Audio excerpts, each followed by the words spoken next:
ये मैं आपको बता चुका हूं भाई, मानव विकास सूचकांक जो एचडीआई है वो 3 आयामों पर आधारित है। 3 आयाम आपको लिखा दिए थे मैंने आपको, स्वास्थ्य, शिक्षा और जीवन स्तर।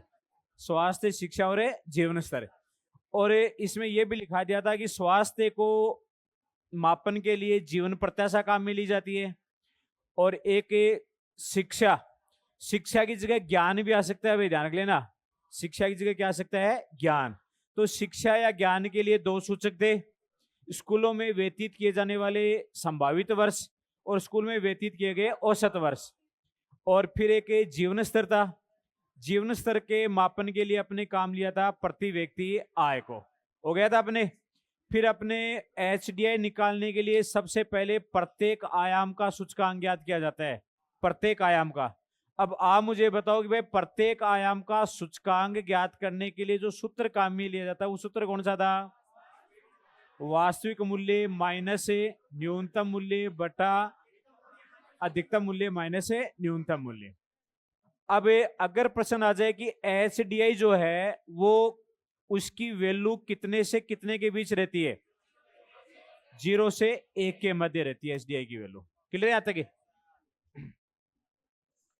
और इसमें यह भी लिखा दिया था आपको कि 2022 के अंदर जो एचडीआई जारी किया गया उसमें भारत की क्या स्थिति थी। अब आप लिखो, हेडिंग डालो।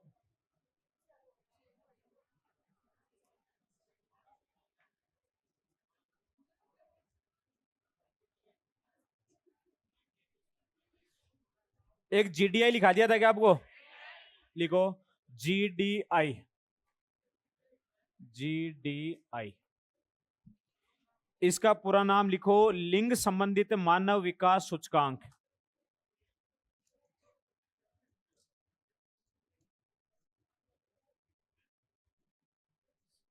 लिंग संबंधी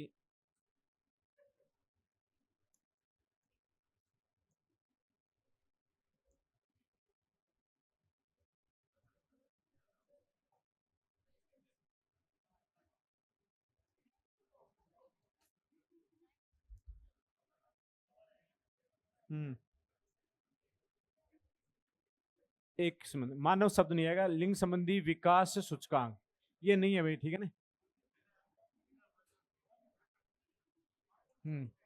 लिखो इसके अंदर आप कहाँ गया वो? ये क्या? अच्छा, देखो इसको इंग्लिश में इसका नाम लिख लो आप, gender development index. Gender development index.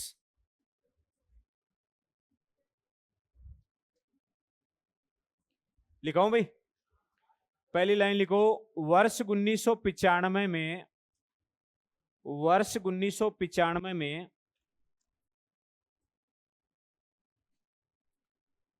GDI, वर्ष 1995 में जीडीआई तथा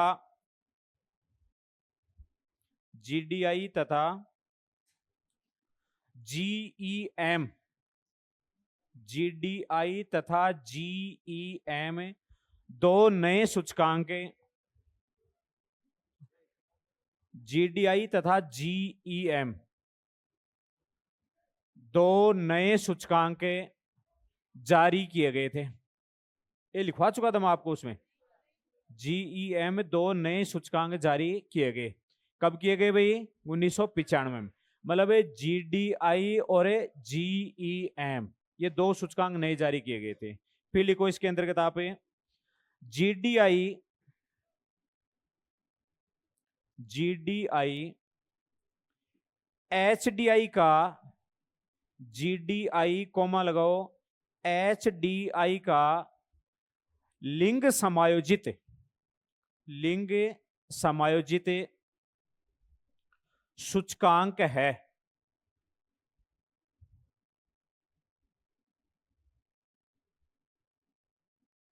जो लैंगिक आधार पर है, जो लैंगिक आधार पर है असमानताओं को व्यक्त करता है। लैंगिक आधार पर असमानताओं को व्यक्त करता है।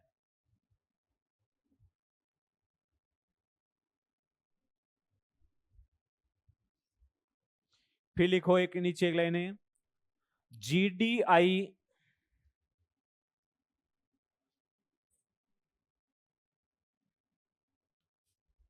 जीडीआई जीडीआई उन्हीं तीन आयामों पर जीडीआई उन्हीं तीन आयामों पर आधारित है जिन पर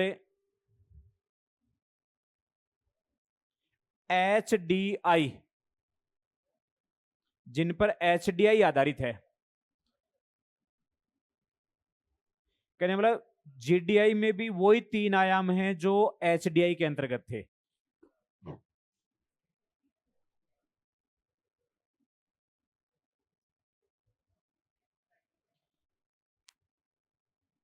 फिर नीचे लिखो, एक लाइन और लिखो इसमें, जीडीआई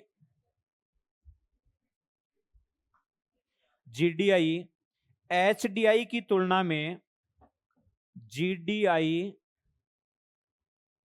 जीडीआई कोमा लगाओ, एचडीआई की तुलना में जितना कम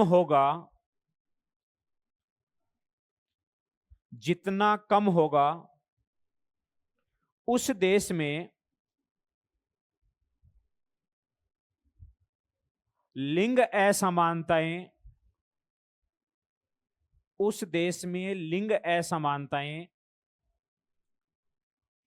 उतनी ही अधिक होंगी।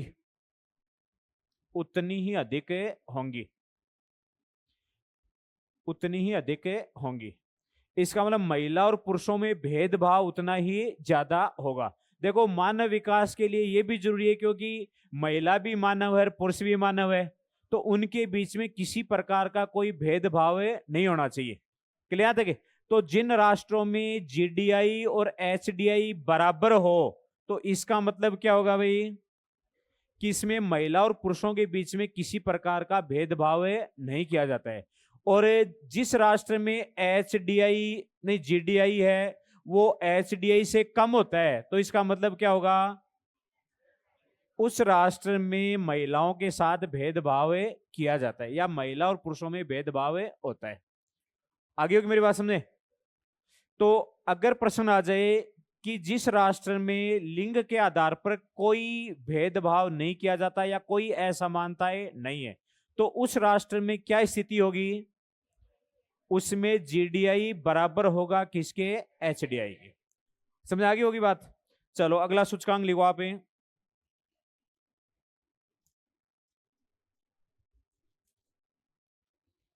कौन सा था आपका, जीईएम। उसका हिंदी में पूरा नाम है लिंग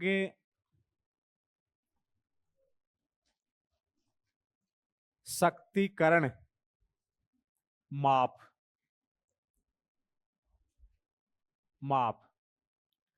जीईएम इंग्लिश में लिख लो, लिखाऊं, जेंडर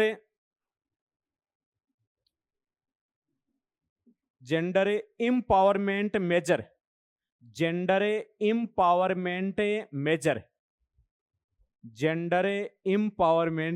मेजर लिख लिया?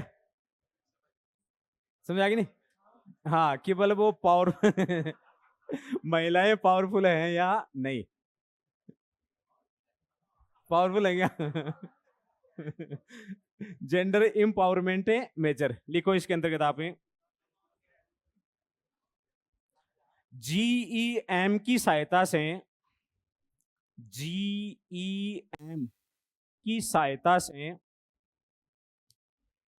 यह जानने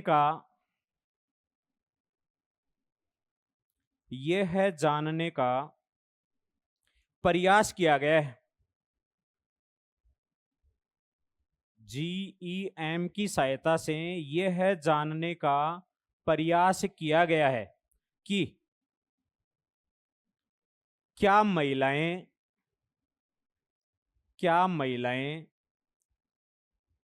आर्थिक व क्या महिलाएं आर्थिक व राजनीतिक जीवन में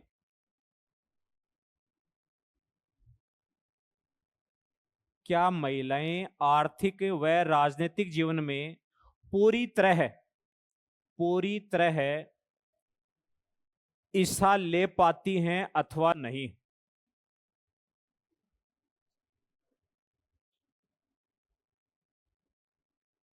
हिस्सा ले पाती हैं अथवा अथवा नहीं। इसका मतलब आर्थिक मामलों में, राजनीतिक मामलों में महिलाओं की हिस्सेदारी क्या है? घर में आर्थिक मामलों के डिसीजन महिलाएं ले पाती है कि नहीं ले पाती? संसद में महिलाओं का प्रतिनिधित्व है कि नहीं है, कितना है, ठीक है ना? इसके आधार पर क्या है, ये मेजरमेंट होता है राष्ट्रपति है क्या? तो इसका मतलब है भारत का जो जीईएम है वो ऊंचा आएगा। हाँ, आगे लिखो। भाई मेरे को तो ये लगता है ज्यादा सशक्तिकरण है। चलो आगे लिखो।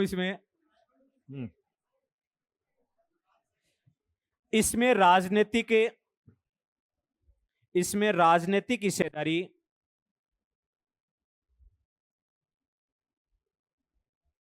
राजनीतिक हिस्सेदारी को इसमें राजनीतिक हिस्सेदारी को संसद में महिलाओं के संसद में महिलाओं के प्रतिनिधित्व द्वारा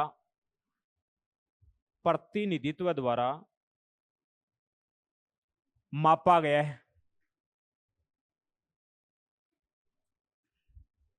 संसद में महिलाओं के प्रतिनिधित्व द्वारा मापा गया है। आगे होगी बात समझे? फिर लिखो आर्थिक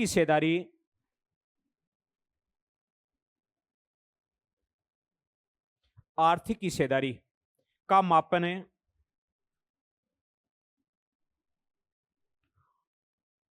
उच्च व व्यावसायिक पदों पर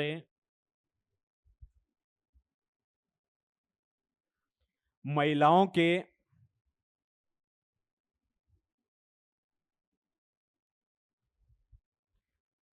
कब्जे द्वारा मापा गया।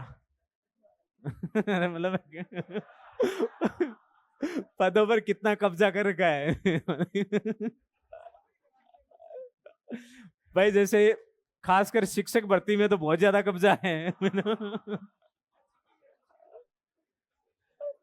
अरे ते हिस्सेदारी लिख लो यार तुम।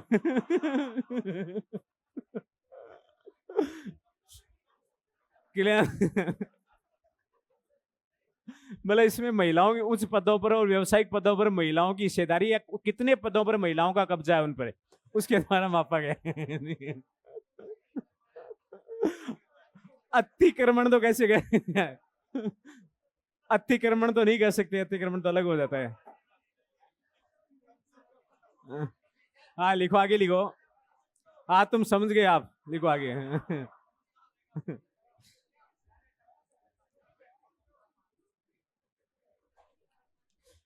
अच्छा एक और था आपका, कौन सा था? GII था क्या? GII था ना? हाँ लिखो। अरे MPI तो बाद में करवा लेंगे। अगला सूचकांक लिखो आप, GII।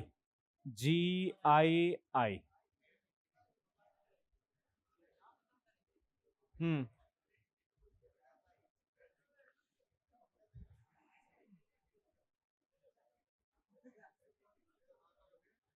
लिखवाया था क्या आपको GII कुछ उसमें? उसमें कोई वर्ड लिखाया था क्या GII? तो रहने दो फिर आप। है? अरे ज्यादा हो जाएगा। चलो लिखो तो फिर GII लिखो, कोई बात नहीं, लिखा दी समय।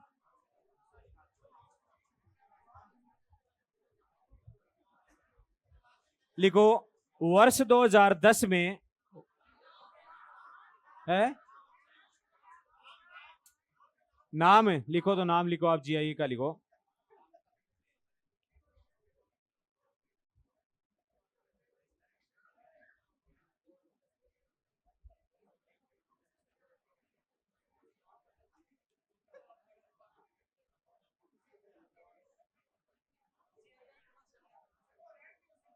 लिखो gender gender inequality index, gender inequality index मतलब लिंग असमानता सूचकांक, लिंग असमानता सूचकांक,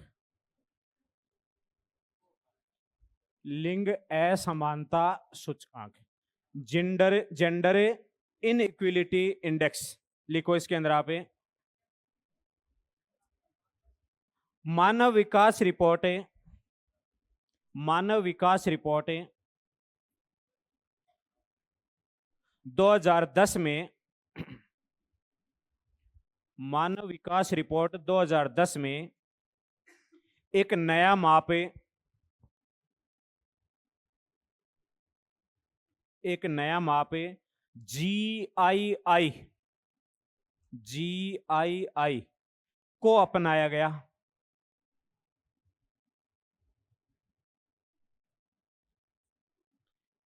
इसमें इसमें महिलाओं के दृष्टिकोण से, इसमें महिलाओं के दृष्टिकोण से तीन महत्वपूर्ण आयामों, तीन महत्वपूर्ण आयामों को शामिल किया गया है।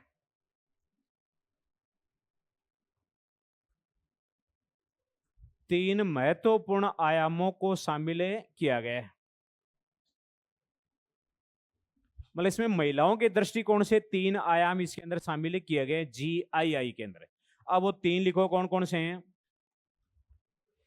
प्रजनक स्वास्थ्य, पहला है प्रजनक स्वास्थ्य, प्रजनक स्वास्थ्य,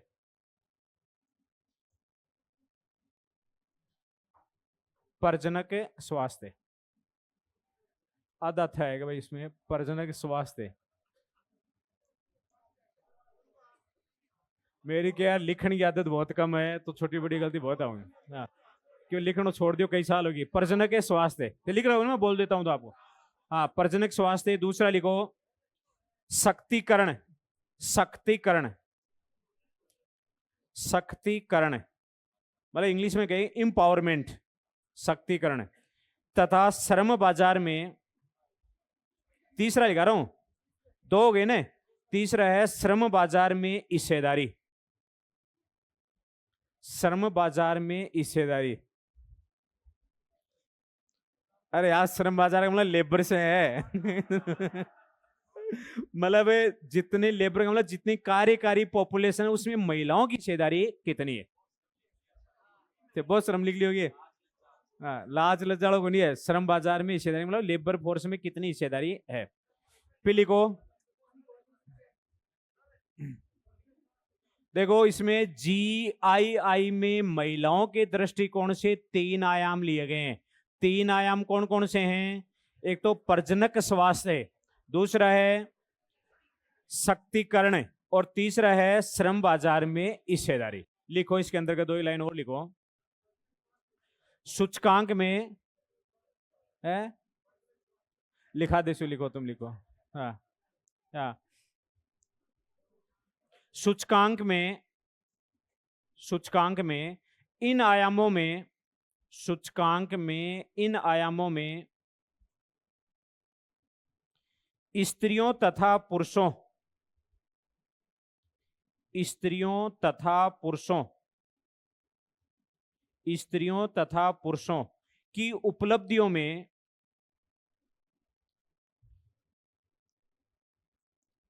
स्त्रियों तथा पुरुषों की उपलब्धियों में असमानताओं के कारण,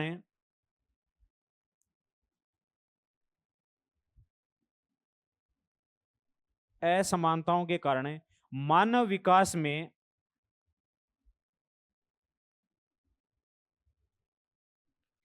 होने वाली, मानव विकास में होने वाली हानि का पता चलता है।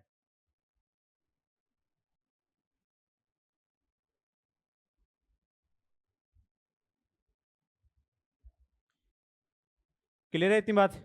फिर लिखो इस सूचकांक का मान है, इस सूचकांक का मान है, इस सूचकांक का मान भी 0 से 1 के मध्य, 0 से 1 के मध्य होता है, 0 से 1 के मध्य होता है। फिर लिखो इस सूचकांक का मान है,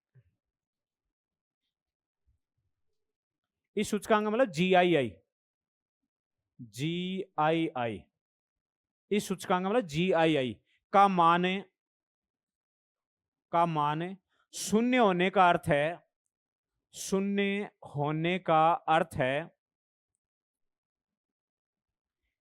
कि महिलाओं और पुरुषों की स्थिति,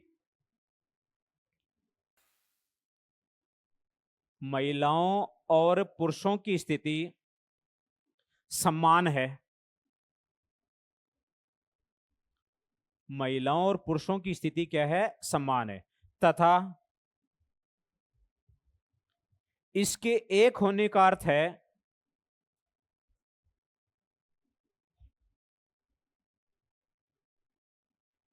महिलाओं की स्थिति,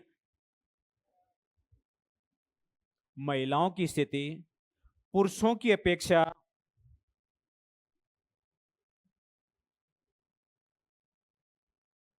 जितनी खराब हो सकती है, जितनी खराब हो सकती है उतनी खराब है।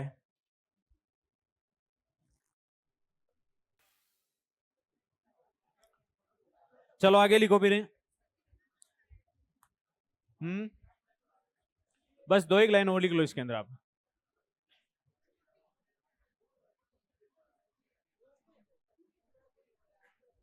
पे लिखो पूरे विश्व के लिए, नीचे एरो का निशान लगाए, लिखो पूरे विश्व के लिए,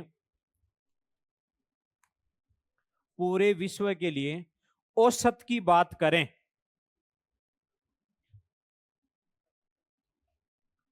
औसत की बात करें तो स्त्रियों के लिए, स्त्रियों के लिए HDI का मान है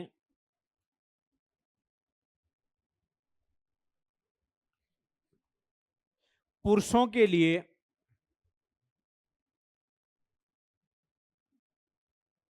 HDI के मान से,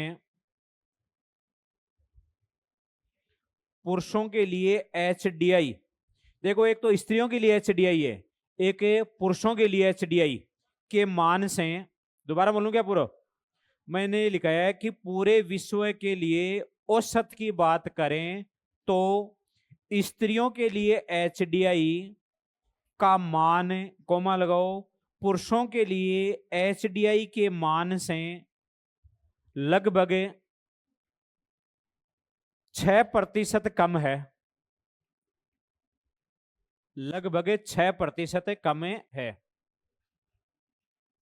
फिर एक लाइन और लिखो, स्त्रियों, स्त्रियों के प्रति भेदभाव, स्त्रियों के प्रति भेदभाव को स्पष्ट करने के लिए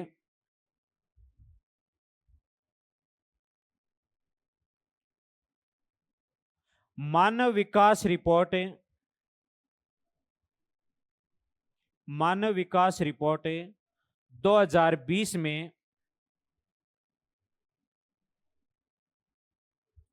स्त्रियों तथा पुरुषों के लिए,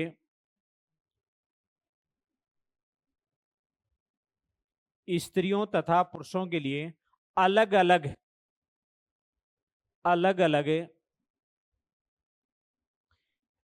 HDI ज्ञात किया गया था, अलग अलग HDI ज्ञात किया गया था।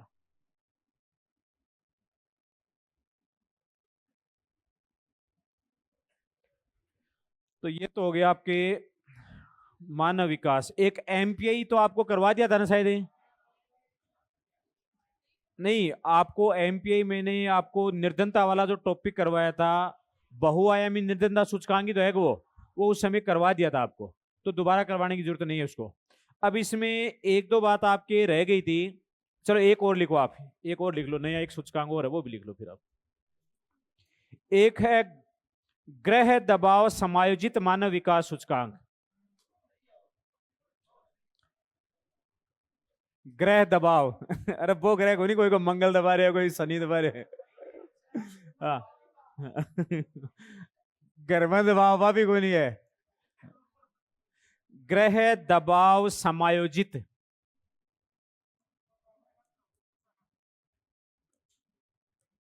ग्रह दबाव समायोजित मानव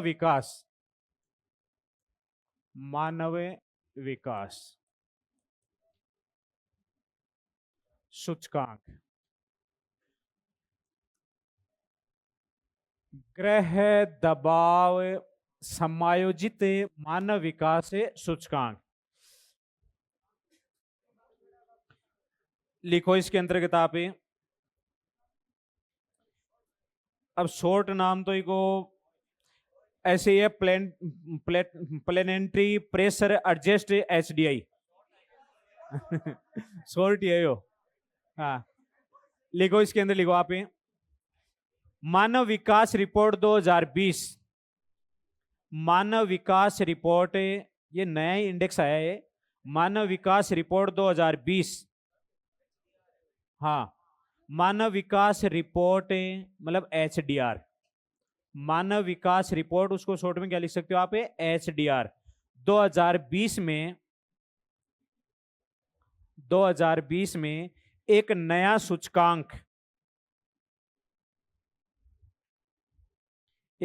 सूचकांक शामिल किया गया है।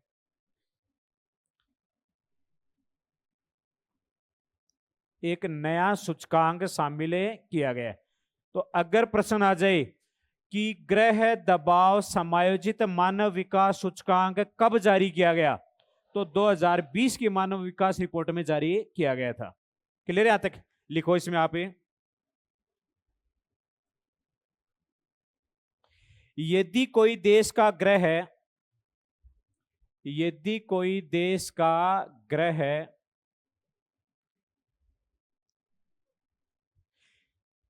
यदि कोई देश का सॉरी यदि कोई देश के ग्रह पर कोई दबाव, एक मिनट सॉरी इसकी लैंग्वेज दोबारा बताऊंगा मैं, ये कि भाई अगर कोई देश ग्रह पर दबाव नहीं डालता है, इसका मतलब ग्रह पर मतलब पृथ्वी पर दबाव, पृथ्वी पर दबाव का मतलब है कि पृथ्वी के ऊपर कतो कार्बन डाइऑक्साइड उत्पन्न हो रहा है, पर्यावरण प्रदूषित कितो हो रहा है, वो क्या है पृथ्वी के ऊपर क्या माने जा दबाव है, पृथ्वी के ग्रह ही तो है के, तो उसके ऊपर दबाव की बात कर रहा हूं। तो इसकी लैंग्वेज थोड़ी दोबारा लिखना, मैं लैंग्वेज चेंज करके लिख रहा हूं। यदि कोई देश ग्रह पर यदि कोई देश ग्रह पर कोई दबाव नहीं डालता है, यदि कोई देश ग्रह पर कोई दबाव नहीं डालता है, तो उसका PHDI, शॉर्ट नाम है इसका, उसका PHDI उसके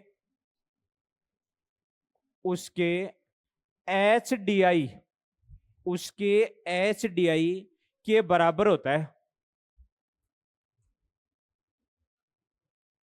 उसके HDI के बराबर होता है।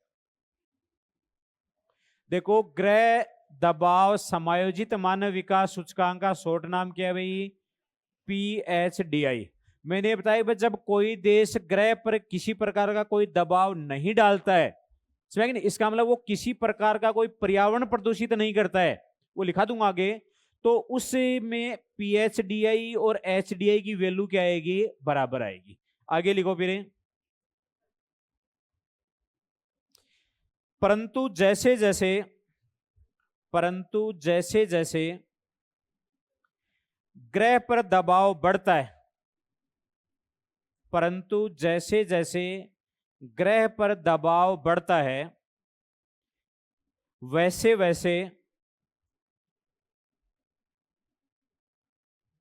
वैसे PHDI PHDI कोमा लगाओ, HDI से कम होता जाता है, PHDI कोमा लगाओ, HDI से कम होता जाता है।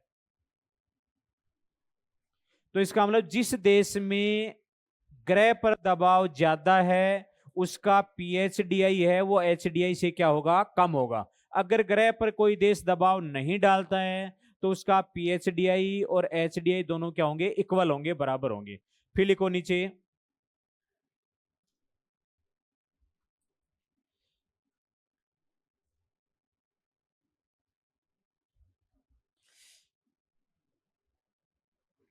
ग्रह दबाव, ग्रह दबाव समायोजन के लिए, ग्रह दबाव समायोजन के लिए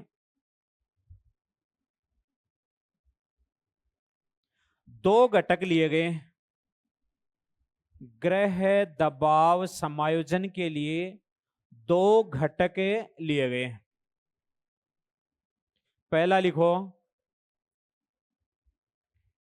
प्रति व्यक्ति कार्बन डाइऑक्साइड, प्रति व्यक्ति कार्बन डाइऑक्साइड का उत्सर्जन, प्रति व्यक्ति कार्बन डाइऑक्साइड का उत्सर्जन जो यह दर्शाता है, जो यह दर्शाता है कि जीवाश्म ईंधन, जीवाश्म ईंधन पर निर्भरता, जीवाश्म ईंधन पर निर्भरता में कमी किस प्रकार हो रही है, जीवाश्म ईंधन पर निर्भरता में कमी किस प्रकार हो रही है। देखो जीवाश्म ईंधन कौन सा है, कोयला है, वो भी एक जीवाश्म ईंधन है, पेट्रोल डीजल है, वो भी क्या है, जीवाश्म ईंधन है। तो धीरे धीरे देखो जीवाश्म ईंधन जितना ज्यादा यूज में लेंगे कार्बन डाइऑक्साइड उतनी ज्यादा क्या होगी, उत्सर्जित होगी। भाई आप कोयला जलाओगे ईंधन के रूप में तो कार्बन डाइऑक्साइड निकलेगी, अगर आप पेट्रोल डीजल को यदि ऊर्जा के रूप में काम में ले रहे हो तो भी कार्बन डाइऑक्साइड का उत्सर्जन होगा, समझ। तो कार्बन डाइऑक्साइड के प्रति व्यक्ति उत्सर्जन को लिया गया है समायोजन में। इसका मतलब है कि जीवाश्म ईंधन पर निर्भरता कम होती जा रही है या नहीं हो रही। आगे लिखो, इसी के अंदर एक लाइन और लिखो, इसी के अंदर लिखना है, अर्थात है सौर ऊर्जा, अर्थात सौर ऊर्जा एवं पवन ऊर्जा, अर्थात है सौर ऊर्जा एवं पवन ऊर्जा की ओर प्रगति कैसे चल रही है, प्रगति कैसे चल रही है। इसका मतलब हो गया कि भाई जीवाश्म ईंधन को छोड़ करके लोग सौर ऊर्जा और पवन ऊर्जा को किस गति से काम में ले रहे हैं, इस चीज को बताएगा। एक घटक तो ये हो गया। दूसरा लिखो, घरेलू मांग की, दूसरा घटक लिखा रहा हूं मैं इसमें, घरेलू मांग की आवश्यकताओं को, घरेलू मांग की आवश्यकताओं को पूरा करने के लिए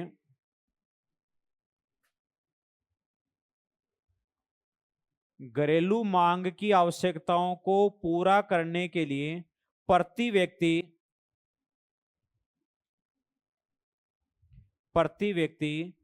कोयला, प्रति व्यक्ति कोयला कोमा लगाओ, तेल तथा जैव ईंधन, तेल तथा जैव ईंधन जैसे लकड़ी गोबर, जैसे लकड़ी गोबर इत्यादि का प्रयोग, इत्यादि का प्रयोग किस गति से हो रहा है, इत्यादि का प्रयोग किस गति से हो रहा है। अब जो नीचे है वो लिख लो, जो आपको याद रखनी है बात, खासकर वो याद रह जाएगी तो इसका मतलब ये चीज आपकी समझ आ जाएगी पूरी। वो लिख लो आप, जितनी अधिक निर्भरता, जितनी अधिक निर्भरता, जितनी अधिक निर्भरता ऊर्जा के, जितनी अधिक निर्भरता ऊर्जा के परंपरागत साधनों, परंपरागत साधनों पर होगी, परंपरागत साधनों पर होगी, ग्रह पर, ग्रह पर,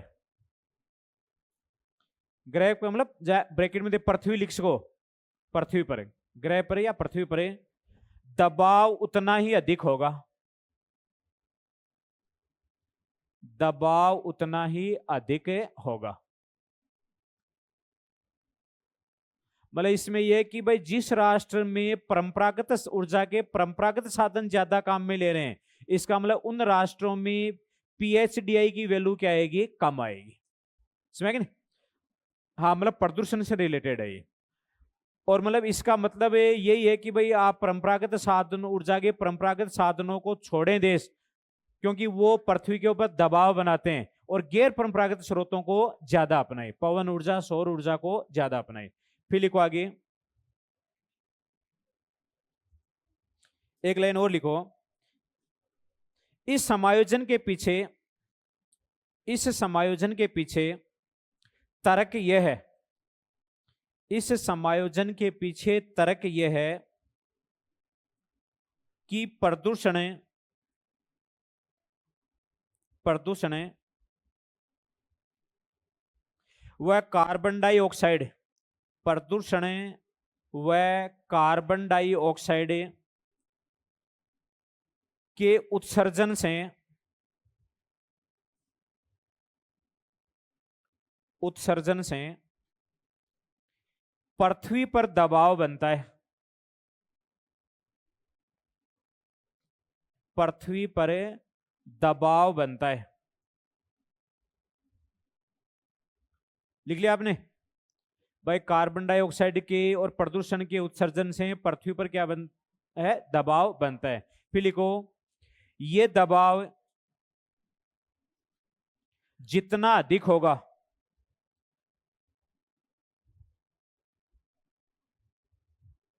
ये दबाव जितना अधिक होगा, एचडीआई के मान,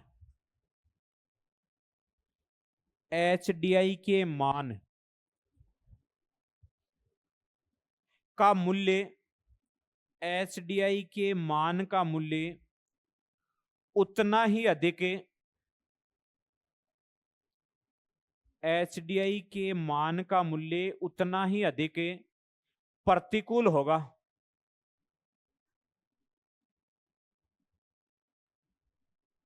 प्रतिकूल होगा। देखो, मानव विकास, मानव विकास के लिए अभी तक आपने ये पढ़ा था भाई, स्वास्थ्य, ठीक है, शिक्षा और जीवन स्तर, लेकिन अपने पर्यावरण प्रदूषण के ऊपर ध्यान नहीं दिया था अभी तक। ये उच्च लेवल के ऊपर होने के बावजूद भी मानव सुखी नहीं हो सकता, क्योंकि पर्यावरण प्रदूषित हो जाए तो मनुष्य भाई पैसा कितना आ जाए तो भी मनुष्य सुखी नहीं रह सकता। तो इसलिए 2020 में एक नया सूचकांक जारी कर दिया, और उसका नाम क्या है, पीएचडीआई। उसमें देखा भाई प्रदूषण कितना बढ़ रहा है या नहीं। अब आप लिखो, एक लाइन और लिखो नीचे, अत्यधिक, अत्यधिक, भाई बात यह कि भाई विकसित राष्ट्र ज्यादा दबाव डाल रहे हैं या विकासशील राष्ट्र ज्यादा दबाव डाल रहे हैं। लिखो, अत्यधिक विकसित देशों में, अत्यधिक विकसित देशों में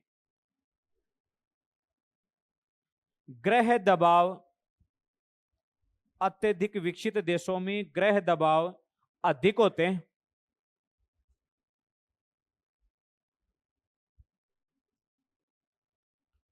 अधिक होते हैं। इसके विपरीत, इसके विपरीत मानव विकास से पिछड़े देशों में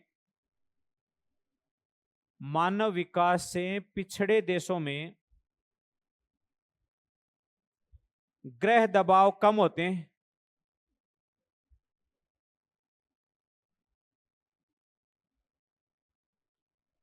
इसलिए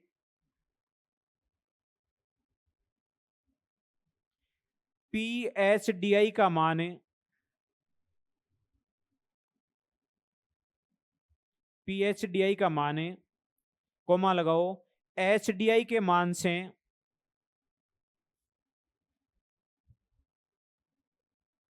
HDI के मान से कम तो होता है, कम तो होता है, परंतु विकसित देशों जितना नहीं होता, विकसित देशों जितना नहीं होता।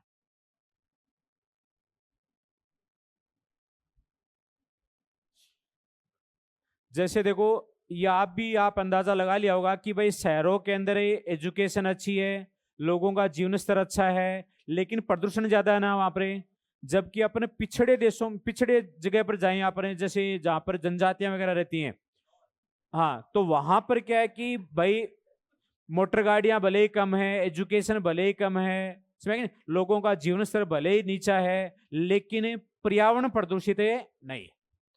तो यही बात है कि भाई जो विकसित राष्ट्र हैं, जो मानव विकास की दृष्टि से काफी विकसित मान रहे हैं, उनका HDI खूब है, उनका HDI अच्छा है, लेकिन उन राष्ट्रों का PHDI क्या है, बहुत कम है। अब अपने जो पिछड़े राष्ट्र हैं, जो मानव विकास की दृष्टि से पिछड़े हैं, उनका HDI हालांकि कम है और PHDI SDI से भी कम है। भाई प्रदूषण थोड़ा बहुत तो है ही के, लेकिन उतना कम नहीं है PHDI SDI से जितना विकसित राष्ट्रों का है। तो ये आपका PHDI और HDI भी हो गया। अब मानव विकास वाला तो पूरा हो गया, लेकिन इसमें आपको एक राष्ट्रीय विकास में दो ही बातें मैंने नहीं लिखाई थी। एक तो समायोजित विकास होता है, समायोजित विकास, एक समावेशित विकास होता है। ये दो चीजें मैंने छोड़ दी थी, तो वो यहां लिख लो आप। मानव विकास वाला तो आपका कंप्लीट हो गया, और आप ये लिख लो, एक तो है सतत विकास। पहले तो लिखो आप एक सतत विकास, सतत विकास।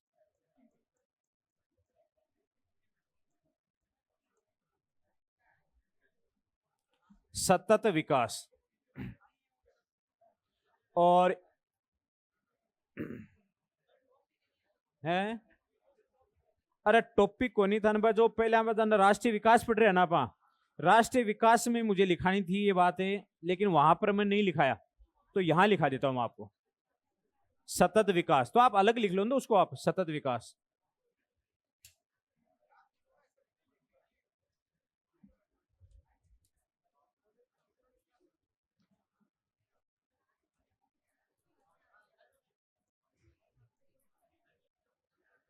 धारणीय विकास।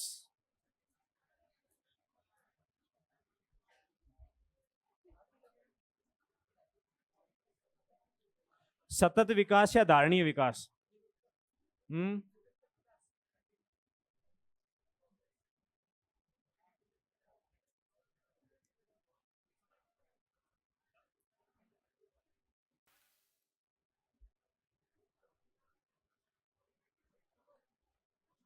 लिखो इसके अंदर किताबें।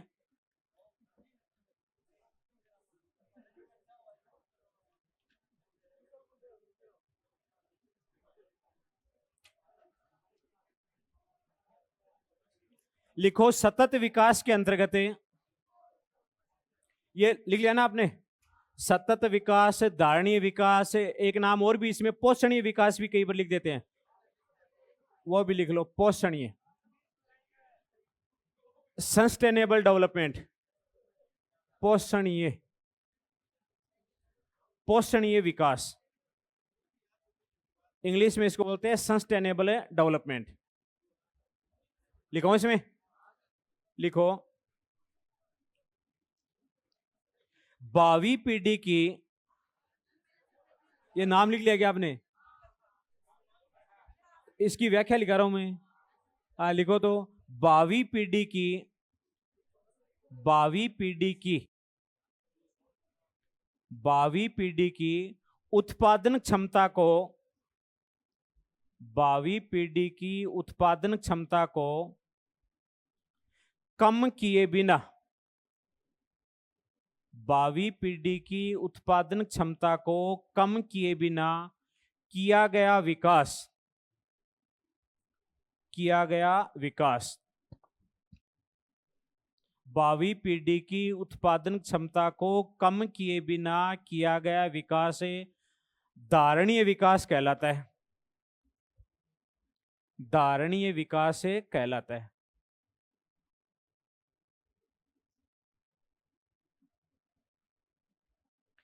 फिर नीचे लिखो धारणीय विकास के अंतर्गत, धारणीय विकास के अंतर्गत प्राकृतिक संसाधनों, प्राकृतिक संसाधनों के संरक्षण, प्राकृतिक संसाधनों के संरक्षण का प्रावधान किया जाता है, प्राकृतिक संसाधनों के संरक्षण का प्रावधान किया जाता है। देखो आपको एग्जाम्पल के रूप में बता दूं मैं, जैसे एक व्यक्ति अपनी संपत्ति को, अपने जमीन को बेच करके खूब विकास कर सकता है अपना, लेकिन उसने क्या नुकसान कर दिया? 12वीं पीढ़ी की उत्पादन क्षमता को उसने खो दिया। समझ नहीं? अब धारणीय विकास के अंतर्गत क्या है कि 12वीं पीढ़ी की उत्पादन क्षमता को कम नहीं करना है। समझ नहीं? 12वीं पीढ़ी की उत्पादन क्षमता को कम किए बिना जो विकास किया जाता है वो विकास क्या कहलाता है? धारणीय विकास कहलाता है। भाई कोई राष्ट्र अपने प्राकृतिक संसाधनों का अंधाधुंध तरीके से विदोहन करके भाई जितने खनिज है सारे निकाले, जितना पेट्रोलियम पदार्थ है नीचे वो सारा निकाले तो विकास कर सकता है ना, लेकिन उनका तो रिसोर्स, उनके भंडार क्या है? सीमित मात्रा में है, तो वो भंडार क्या हो जाएंगे? खत्म हो जाएंगे। तो 12वीं पीढ़ी के लिए उनके पास संसाधन नहीं बचेंगे। तो धारणीय विकास में क्या है कि 12वीं पीढ़ी की उत्पादन क्षमता को कम किए बिना या उसकी उत्पादन क्षमता को विपरीत रूप से प्रभावित किए बिना जो विकास किया जाता है उस विकास को क्या कहा जाता है? धारणीय विकास कहा जाता है। समझ आ गया यहाँ तक? तो धारणीय विकास में किस बात का प्रावधान रखा जाता है? प्राकृतिक संसाधनों के संरक्षण का प्रावधान उसके अंतर्गत रखा गया। समझ आ गया आपके? ये बात इसमें धारणीय विकास के अंतर्गत रख लेना आप। एक और पॉइंट रह गया था आपके,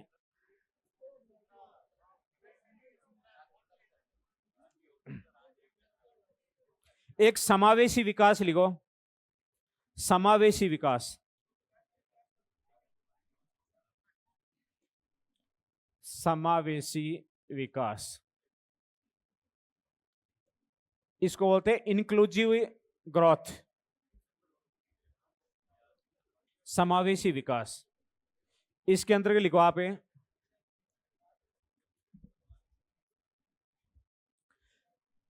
समाज के सभी वर्गों, हाँ इसी में लिखा रहा हूं मैं, समाज है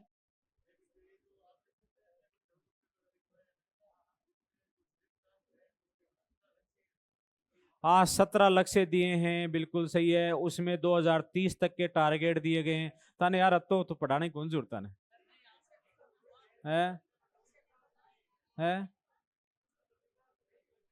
क्या हो गया? चलो वो कल लिखवा दूंगा, फिर कोई बात नहीं, वो लिखवा दूंगा कल, वो लिखवा दूंगा आपको 2-4 लाइन वो कल लिखवा दूंगा मैं आप। हाँ लिखो, आगे लिखो, इसमें समावेशी विकास में लिखो, लिखा हूं इसमें समावेशी विकास के अंदर क्या लिखा है मैंने इसमें आपको? समाज के सभी वर्गों को विकास में, समाज के सभी वर्गों को विकास में शामिल करके, शामिल करके किया गया विकास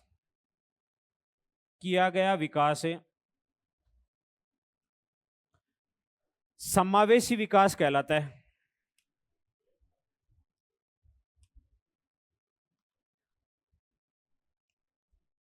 समावेशी विकास से कहलाता है। लिख ली इतनी बात। फिर नीचे लिखो समावेशी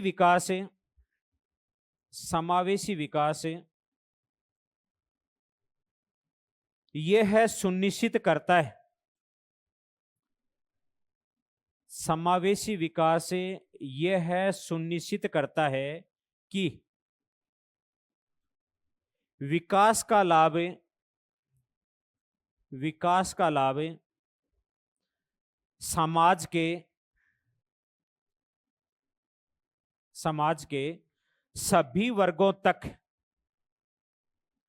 समाज के सभी वर्गों तक पहुंचना चाहिए। समाज के सभी वर्गों तक पहुंचना चाहिए। मैंने लिखा है कि समावेशी विकास ये है सुनिश्चित करता है कि विकास का लाभ समाज के सभी वर्गों तक पहुंचना चाहिए। आगे लिखो समावेशी विकास में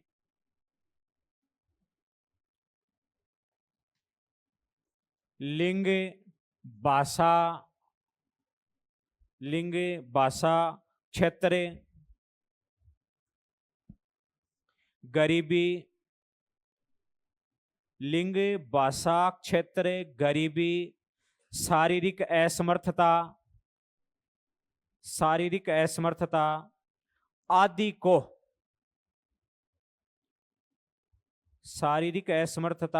को विकास की मुख्य धारा में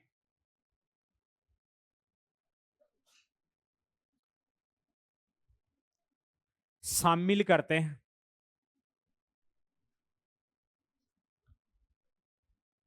विकास की मुख्य धारा में शामिल करते हैं। इनके आधार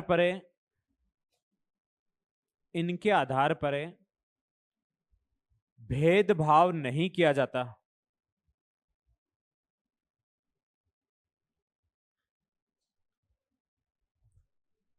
इनके आधार पर भेदभाव नहीं किया जाता।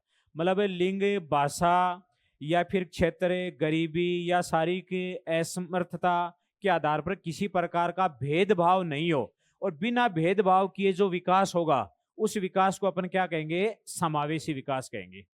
फिर लिखो समावेशी विकास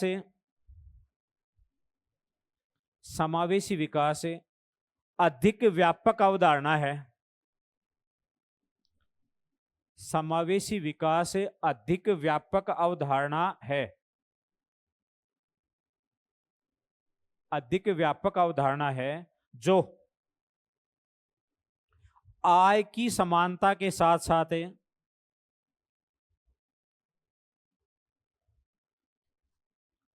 अधिक व्यापक अवधारणा है जो आय की समानता के साथ साथ अवसर की समानता, आय की समानता के साथ साथ अवसर की समानता, देख लिया आपने? अवसर की समानता तथा जीवन के सभी आयामों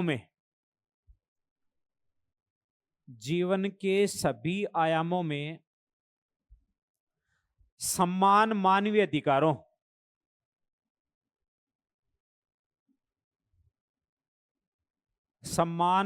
अधिकारों का समर्थन करती है।